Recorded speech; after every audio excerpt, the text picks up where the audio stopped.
একটা সনদ একটা সার্টিফিকেটের ব্যবস্থা রয়েছে। এখন প্রশ্ন, আহলে কোরআন কারা? হুজুর এভাবেই জবাব দিতেন, আহলে কোরআনের পরিচয় এভাবেই তুলে ধরতেন। প্রথম বলতেন, নাম্বার 1, যারা কোরআনের ছাত্র, কোরআনের শিক্ষার্থী, যারা কোরআন পড়ে তারা আহলে কোরআন।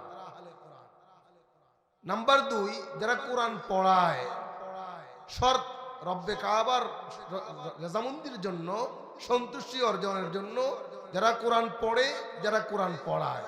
নাম্বার 3, যারা নিজের কলিজার টুকরা সন্তানকে কোরআন শিখার জন্য কোরআনের দরজগাহে পাঠায়। নাম্বার 4, যারা কোরআনের দরজগাহ, কোরআনের প্রতিষ্ঠান প্রতিষ্ঠা করে।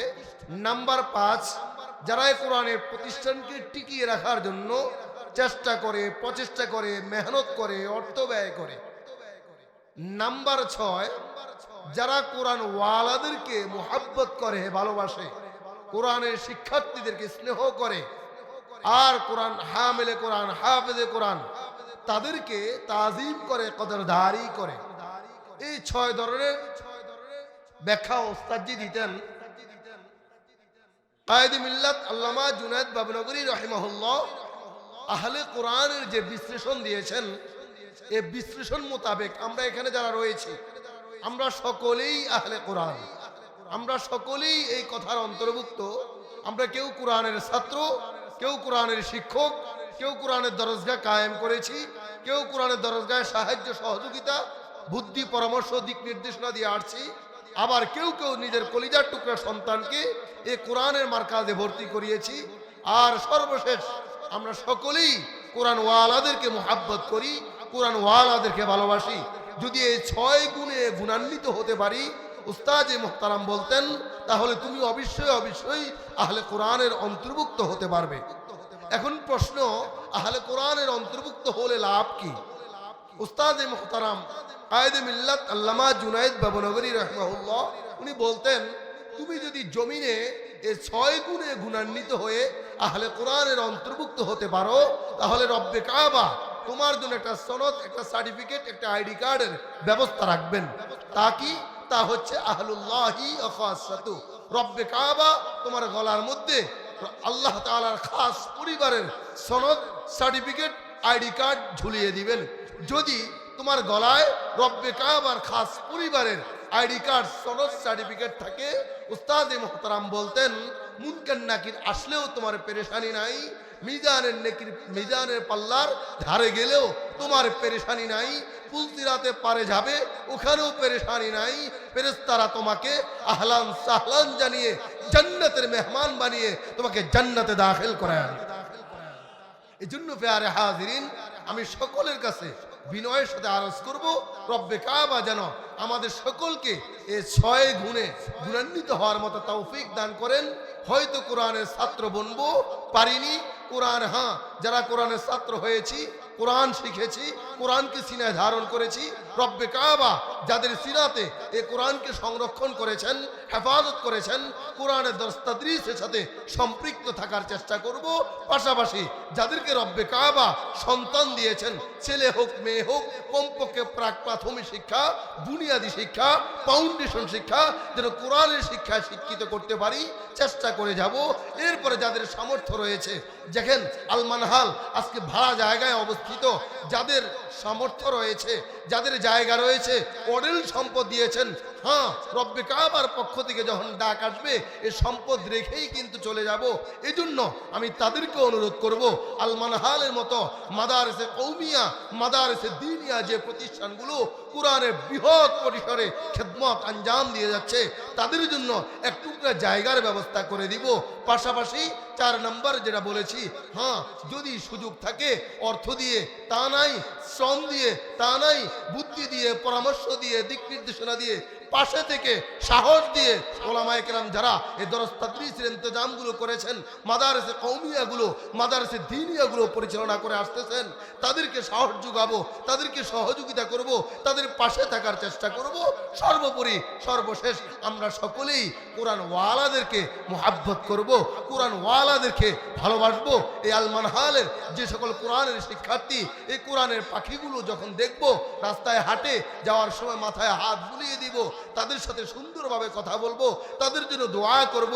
পাশাপাশি যে সকল মুআল্লিম, যে সকল আসাতিজা ইকরাম এই কোরআনের মারকাজে মেহনত করে যাচ্ছেন, তাদের সামনে যখন যাব, অথবা আমাদের মসজিদের আইম্মে মাসাজিদ, তাদের সাথে যখন সাক্ষাৎ হয়, তাদেরকে শ্রদ্ধার সাথে সম্বোধন করব, তাদেরকে তাজিম করব, কদরদারি করব। এই 6 গুণে গুণান্বিত হতে পারে যদি পারি, এই 6টা সিফাত যদি আমার মধ্যে আমি আনতে পারি, তাহলে আমার উস্তাদের কথা হিসাবে, উস্তাদজি যেটা আমাদেরকে শোনাচ্ছিলেন, উস্তাদজি বলেছিলেন আহলুল্লাহি খাসাতু, রব্বে কাবার পক্ষ থেকে রব্বে কাবা তাকে তার খাস পরিবারের সনদ সার্টিফিকেট গলায় ঝুলিয়ে আল্লাহ তাআলা তাকে কিয়ামতের ময়দানে হাজির করবেন। আজকে হুজুরকে সামনে রেখে একটা হাদিস বলেছে, আমার এখনো ভয় হচ্ছে। আল্লাহ তাআলার কাছে হুজুরের নেক হায়াতের জন্য দোয়া করি, আল্লাহ তাআলা সুস্থতার সাথে, আফিয়াতের সাথে, আমৃত্যু যেন কোরআন হাদিসের খেদমত জন্য আল্লাহ তাআলা বিশ্বব্যাপী মুফতি আরিফ বিন হাবিব হাফিজাহুল্লাহকে কবুল করেন। উনার স্ত্রী, সন্তান, পরিবার, আত্মীয় স্বজন সকলকে যেন আল্লাহ তাআলা সকল ধরনের বালা মুসিবত, বিপদ আপদ, রোগ বালাই, মহামারী থেকে কুদরতিভাবে হেফাজত করেন, এই দোয়া উনার জন্য করে পাশাপাশি এই প্রতিষ্ঠান যারা প্রতিষ্ঠা করেছে, যাদের চেষ্টায়, যাদের মেহনতে, যাদের শ্রমে, যাদের অর্থে, যাদের ফিকিরে, যাদের মুহাব্বতে, যাদের ভালোবাসায়, যাদের দিক নির্দেশনায় আল মানহাল, এই মানহাল মাদ্রাসা প্রতিষ্ঠিত হয়েছে, প্রতিষ্ঠা লগ্ন থেকে আজ অদ্যবধি যারা সহযোগিতা করেছিল, বর্তমানে যারা সহযোগিতা করতেছে, আনে ওয়ালা ভবিষ্যতে যারা সহযোগিতা করবে, রব্বে কাবা তাদের সকলকে যেন উত্তম জাযা, উত্তম প্রতিদান, উত্তম নতিজা, জান্নাতের বিনিময় দান করেন। বলেন না আল্লাহুম্মা আমিন। পরিশেষে একটা দোয়া, একটা দাওয়াত দিয়ে আপনাদেরকে আমি আমার কথা শেষ করছি। আগামীকাল বৃহস্পতিবার আপনাদের পাশেই, একেবারেই সন্নিকটে আমাদের যে প্রতিষ্ঠান শফিপুর আনসার একাডেমি 3 নম্বর গেট, জামিয়া ইসলামিয়া মদিনাতুল উলুম, নাম শুনেছেন না আপনারা?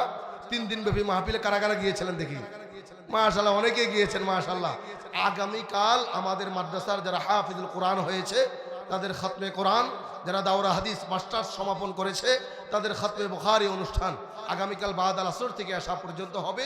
ওখানে খতমে কোরআন ও খতমে বুখারীর, অর্থাৎ বুখারী শরীফের আখেরি দর্স প্রদান করবেন আমাদের দারুল উলুম দেওবন্দ, ভারতের সুযোগ্য নাজেমে দারুল ইকামা এবং মুহাদ্দিস পীর জুলফিকার রহমান নকশবন্দি, পাকিস্তানের সুযোগ্য আজাল্লে খলিফা আল্লামা শায়েখ মুফতি মনির আহমদ নকশবন্দি হাফিজাহুল্লাহ। উনি আসবেন আগামীকাল, ছাত্রদেরকে কোরআনের শেষ সবক নেবেন এবং বুখারীর শেষ সবক, আখেরি সবক পড়াবেন।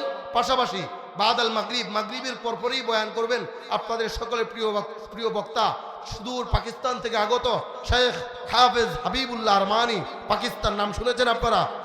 শেখ হাফেজ হাবিবুল্লাহ আরমানি মাগরিবের পরপরই বয়ান করবেন। সর্বশেষ আখেরি নসিহা ও দোয়া পরিচালনা করবেন বাংলাদেশ কওমি মাদ্রাসা শিক্ষা বোর্ড বেফাকুল মাদারিসুল আরাবিয়া, বাংলাদেশের সুযোগ্য মহাপরিচালক আল্লামা উবাইদুর রহমান খান নদভী হাফিজাহুল্লাহ। উনি দোয়া পরিচালনা করবেন। আগামীকালের দাওয়াত আপনাদের সকলকে দিচ্ছি, যাদের সুযোগ আছে কারা কারা যাবেন দেখে ইনশাআল্লাহ। যাবেন তো ইনশাআল্লাহ? একা যাবেন না, দাওয়াত দিয়ে নিয়ে যাবেন ইনশাআল্লাহ। আল্লাহ তাআলা আমাকে, আপনাকে, আমাদের সকলকে কবুল করুন। এতটুকু বলে আমি আমার আগোছালো কথা এখানে শেষ করলাম। ওয়া আখিরু দাওয়ানা আনিল হামদুলিল্লাহি রাব্বিল আলামিন। আসসালামু আলাইকুম ওয়া রাহমাতুল্লাহি ওয়া বারাকাতুহু।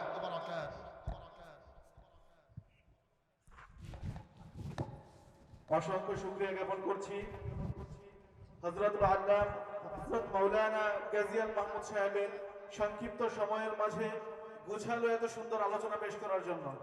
প্রিয় উপস্থিতি, আপনারা যার আগ্রহে দীর্ঘক্ষণ যাবৎ বসে আছেন, আজকের মাহফিলের মধ্যমণি, আমাদের সকলের হৃদয়ের মণিকুটায় যার বসবাস, হযরতুল আল্লাহ মুফতি আরিফ বিন হাবিব সাহেব আমাদের মাঝে উপস্থিত হয়েছেন।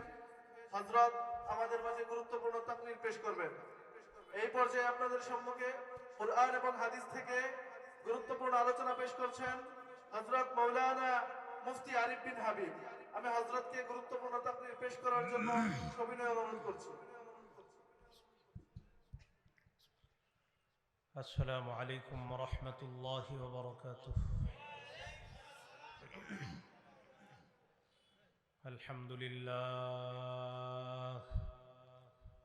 আলহামদুলিল্লাহ কাফা ওয়া সালামুন আলা ইবাদিহিল্লাযীনা ইসতাফা।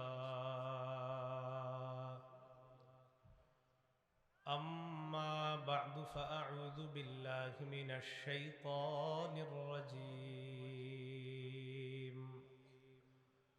بسم الله الرحمن الرحيم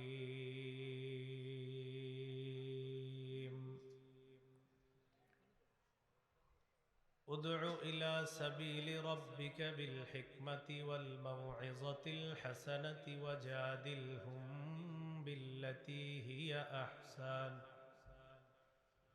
إن ربك هو أعلم بمن ضل عن سبيله وهو أعلم بالمهتدين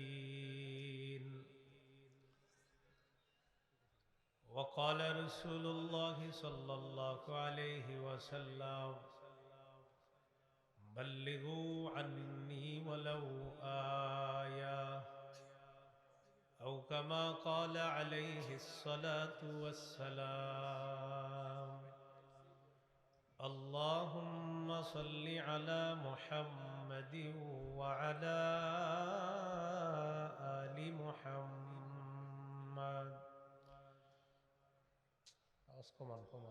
শুরুতে যেটা ছিল এটাই রাখেন كما صليت على إبراهيم وعلى آل إبراهيم إنك حميد مجيد اللهم بارك على محمد وعلى آل محمد كما باركت على إبراهيم وعلى آل إبراهيم إنك حميد مجيد اللهم إني أعوذ بك من شر لساني ومن شر سمعي ومن شر بصري ومن شر مني আল মানহাল দারুল উলুম মাদ্রাসার হাফেজ ছাত্রদের পাগড়ি প্রদান উপলক্ষে চতুর্থ বার্ষিক ওয়াজ মাহফিলের